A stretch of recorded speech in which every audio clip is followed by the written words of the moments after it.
Jatuhnya pesawat komersial Sriwijaya Air SJ182 rute Jakarta Pontianak di perairan Kepulauan Seribu tidak membuat Sriwijaya Air Palembang berhenti beroperasi. Menurut Distrik Manajer Sriwijaya Air Palembang Yudo, kejadian jatuhnya pesawat Sriwijaya Air SJ182 tidak mempengaruhi rute penerbangan Sriwijaya Air di Palembang karena peraturan penerbangan diperketat Jawa Bali.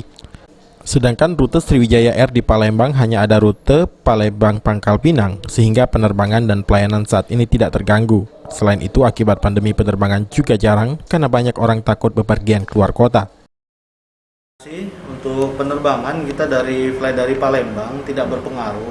Dalam artian kita masih tetap normal terbang. Untuk flight kami 6R dari Palembang ke Pangkal Pinang seperti itu. Oke, Palembang ada berapa rute dari? Yudo menghimbau masyarakat agar tetap menggunakan jasa maskapai Sriwijaya Air karena Sriwijaya Air hadir untuk masyarakat Sumsel dan harus dipertahankan bersama. Tetap maskapai Sriwijaya Air 6R menjadi pilihan masyarakat Sumatera Selatan karena kami juga merasa Sriwijaya Air juga besar dan tumbuh dan nama Sriwijaya Air pun ada di Sumatera Selatan ini. Jadi Sriwijaya Air tetap harus kita pertahankan ke depannya seperti itu. Abidin Riwanto, MAL TV.